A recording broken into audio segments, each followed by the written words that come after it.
a lot of the bigger companies, the global companies, have got what they call engineering blogs. Yes. And so their data scientists and their software developers and their engineers all contribute to that blog. And it's very useful to just read through those articles. You might get some ideas. You might be able to apply some of those projects to your own work.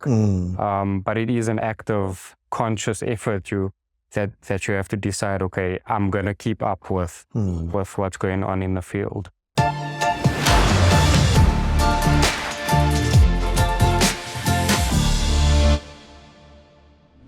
Good day. My name is Kagisho Reed.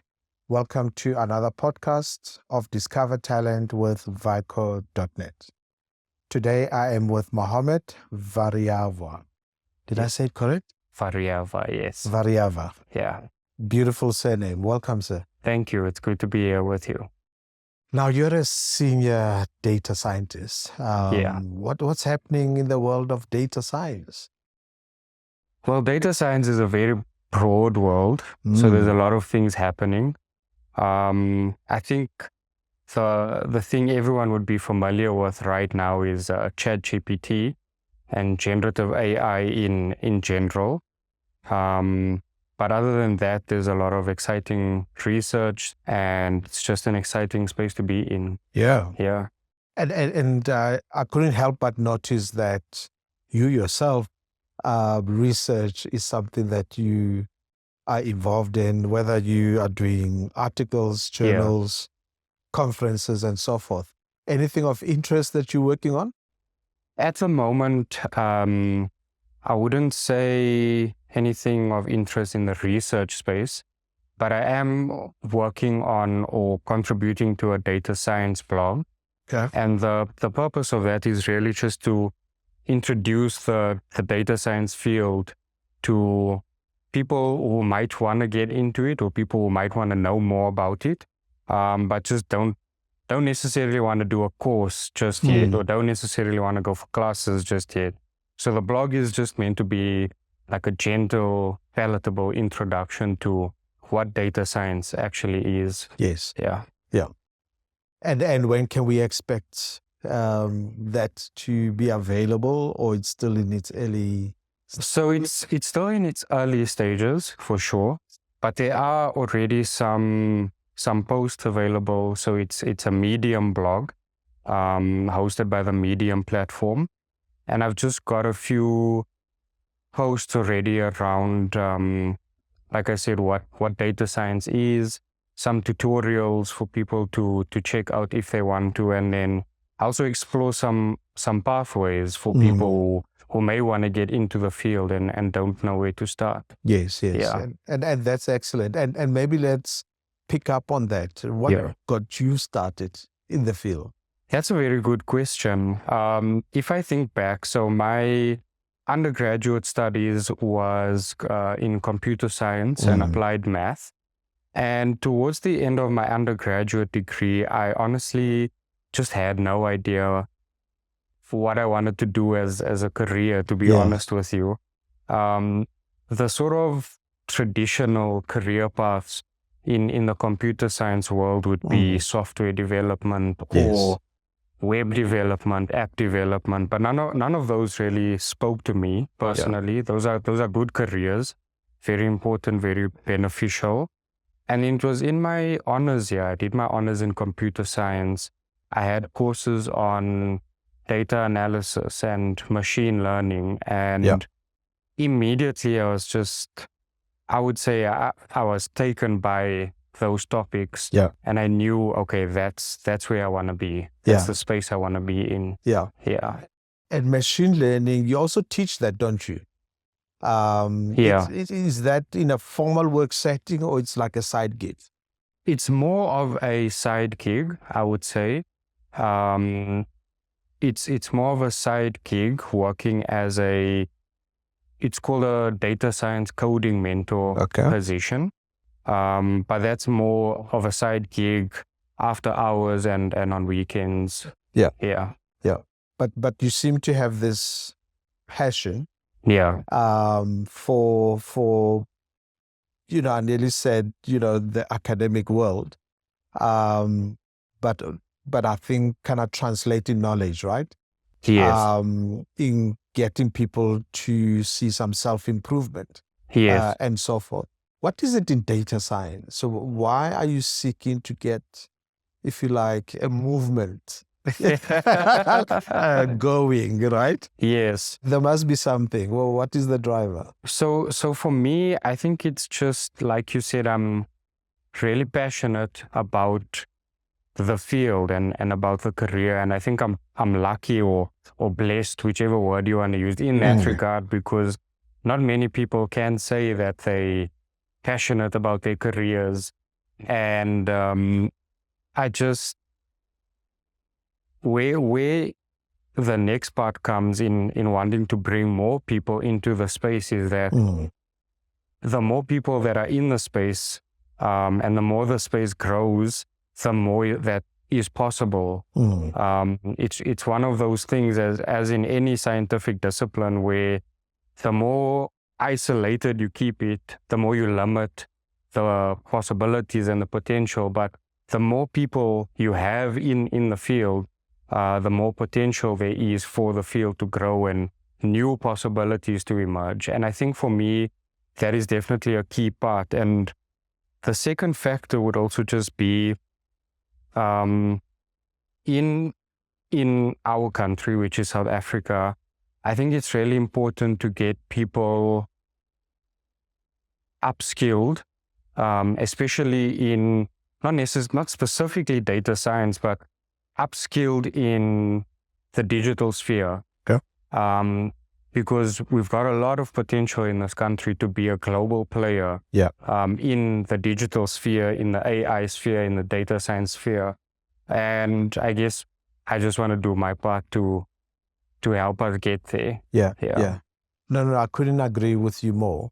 In terms of our positioning from a technology advancement perspective, digital transformation perspective.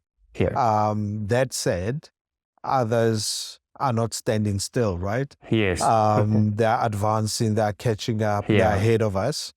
And that's where we need to be quite cautious, isn't it? That we don't procrastinate. Yes, exactly. Because things are moving fast, literally. Yes. And in terms of, data science is all about insights. It's about solutioning, problem solving, all of those things. Any insights, excuse the pun, that you want to share with us in terms of where you've been involved in some of these exciting, perhaps, work streams or projects, that when you look back, you say, this added value? So if I think back to my very first data science job, where I worked in the fraud intelligence team, and what we did there was a lot of data analysis and applying data science techniques to identify potential fraud, specifically fraud from the doctors. Of which you'd be surprised how much fraud there is. Sure. And obviously why it's a problem, apart from fraud just being a problem, is that the more abuse you have of a scheme is it drives prices up for everyone. And so I think in that role, I really did feel like there was a big impact, a real world impact on the work that we did. In trying to mitigate as much fraud as possible. And I worked on a similar project in one of my roles, actually, where we found people abusing the coupon codes, because with Uber Eats or Mr. Delivery, you get coupon codes. And what some people were doing was they would find a coupon code that works and they share it with all their friends, and it would be people that own like the spaza shops. And what they were doing was they would buy like milk and stuff from Pick and Pay, then they'd resell it in their stores but at higher prices. So those types of projects, I think, really did have a big impact, or I feel in my career they were very impactful. Not just for the company, but for the country as a whole. No, absolutely, because there is something about those being community related, right? Exactly. Yes. In as much as it was a hard objective, that we're going after, but the end result to the end user was really to keep prices down. Exactly. Avoid criminality or limit it in the system and those type of things. Almost giving back to society. Exactly. Yeah. So that's another reason for data science, right? Yes. Exactly. It's not all ChatGPT. Absolutely. There's real societal impacts that can be seen from data science applications. Absolutely. And I think for me, those are the points to emphasize at times. In terms of how we use our different talents to make a difference in the world, right? Yes. Using obviously the different pathways that have been set for us. I mean, again, leveraging on your experience, any lessons learned, failures along the way that when you look back, you say, I could have done this a bit differently? Nothing specific that comes to mind, but there's, I think, and this could be true for other career paths as well, I'm sure. But for me, one of the overarching lessons that I've learned is just resilience. Because as you mentioned previously, data science is just a lot of problem solving. And it's very easy to have one big problem that's broken down into 10 smaller problems and to feel lost along the way and feel like Alice going down the rabbit hole. And one of the lessons that I've really, one of the skills that has really developed is that resilience and really just believing in yourself and reminding yourself that you are capable of more than what you think you are. And I mean, that's a beautiful thing, and I would like to share that with as many people as I possibly could. No, that's good. And I suppose, to put it differently, is don't give up. Yes. That's where the resilience comes in. Yes. But also the flip side of the coin is avoid analysis paralysis. That is true. In your problem-solving journey, at some point, you've got to take what it gives you. That's 100% right. Like eventually, you've got to know when to stop, not quit, but when to stop. Correct. Yeah. And it's a marathon. Right? Yes, exactly. And not necessarily a journey. This is a special message to our viewers and subscribers. Thank you for joining us on this exciting journey. Just a few announcements. If you want to be featured on our podcast, please register on our platform, and the details are appearing on your screen now. Secondly, if you wish to sponsor us or advertise in our podcast series, you're more than welcome. You can contact us on details that are also appearing on your screen. And lastly, thank you once again for your valued support. You've moved between what I call diverse industries, right? Property, health, logistics, distribution, and so forth. Is data science regardless? Or there are nuances per industry that actually have enriched you to be a far deeper, broader, senior data scientist? So I think there's two ways to look at it. The first is that data science is data science because, for example, statistics will always be statistics, regardless of which industry you're applying it to. A mean is always a mean, and a median is always a median. And it's the same with other data science techniques. But I think on the flip side of that, it's also true that as you move between industries, there's a lot of upskilling that needs to happen. Because if you, for example, I started out in the health insurance industry and then I transitioned to the e-commerce industry, and the skills are transferable, but the domain knowledge is really where you need to upskill and get comfortable with. And overall, though, I would say that data science, again, I think one of the reason it appeals to me so much is that it is applicable to so many different domains and so many different fields.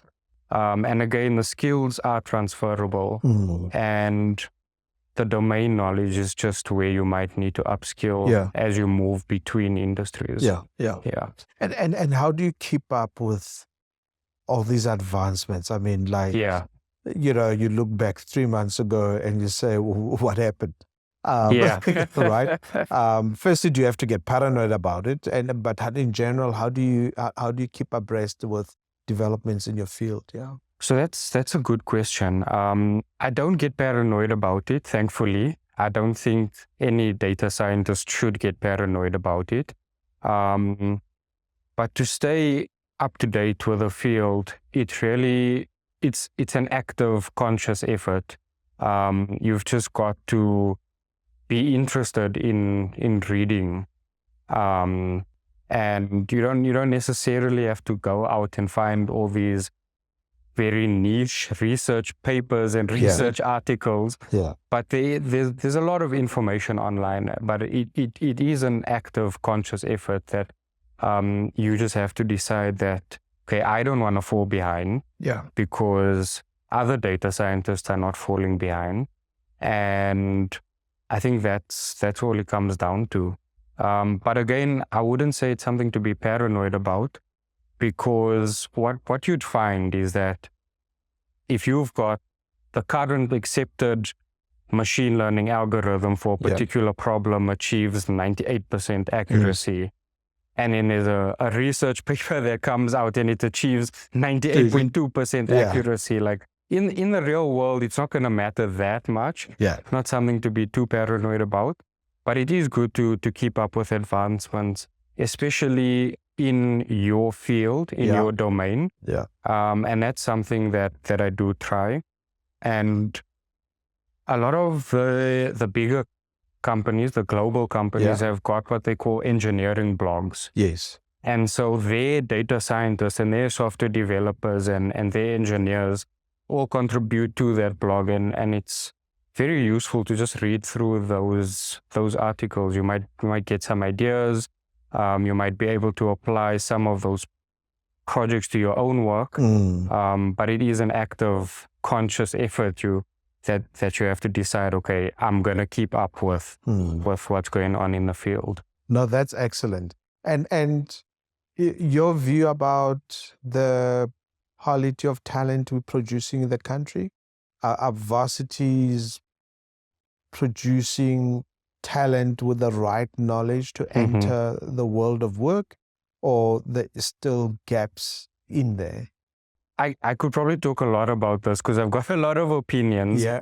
But I would say that the universities, their courses are structured well, and they do try to produce the best talent that they possibly can. But I think there needs to be more involvement from industry as well.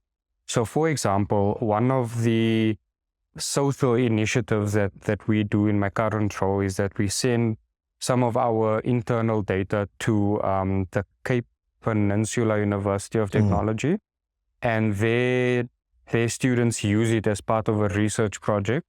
And then they invite us to review the presentations, and I think if we had more initiatives like that, it would help to bridge that gap between the theory that you learn in university and what you would actually apply in the real world. Because sometimes there is a big gap, and I think then there should be more involvement from industry in making sure that we start to bridge that gap, so that when a student graduates, not that they would be ready for like senior roles, but they're ready to almost hit the ground running because they've had that engagement from industry along the way. No, absolutely. I couldn't agree with you more. I mean, if I had a magic wand, I think that would be one of the things personally I would influence. in that industry finds that what they are receiving, there's a big gap. Yes. But like you say, equally, Yeah. they've got a duty to come down a bit, right? Yes. And integrate and bridge, whether it's case studies, whether it's research stuff, whether it's internships and so forth. Because it's only when you get that practical meeting point that you actually get to do the real bridging. Exactly. Otherwise, it's theoretical up to that point. Yes. No, that's 100% right. And even obviously, like, you would have assignments or practicals in university, but it's all based on perfect data. Whereas in the real world, there's a lot of noise and the data is hardly ever perfect. Correct. So there needs to be that industry involvement. And also you've got competing interests, right? Yes. Because when you go into the real world, you discover that, hang on, so we're not just the one department. Yeah. All the other areas that are wanting budget. Yes, exactly. That are wanting resources. I have to do more with less. So you've been challenged differently to produce the same result. No, that's 100% right. Yeah. And what are you most proud of? In terms of my journey thus far, I've been really proud of what I was able to achieve with my master's research. Just to give you an idea, my research topic was around classifying or taking images of galaxies. Like, for example, our galaxy is the Milky Way galaxy, and that's an example of a spiral galaxy. So taking images of galaxies and training a computer vision model, which is a machine learning model that's applicable to image classification. So training a computer vision model to classify those images of galaxies. And why I'm proud of it, again, it just comes back to that question of resilience. Like, I never would have thought that at the end of that degree, I would have a few research articles published. I never would have thought that my research would have earned a dissertation. I mean, a distinction. So that was a really proud moment for me. Yeah. No, well done on that. But what's with you with this galaxy? Because I've seen it somewhere in your background as well. I don't think you stopped there, right? So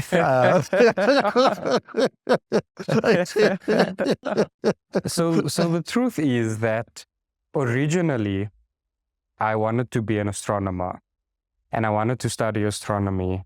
And obviously life doesn't always happen the way you want it to.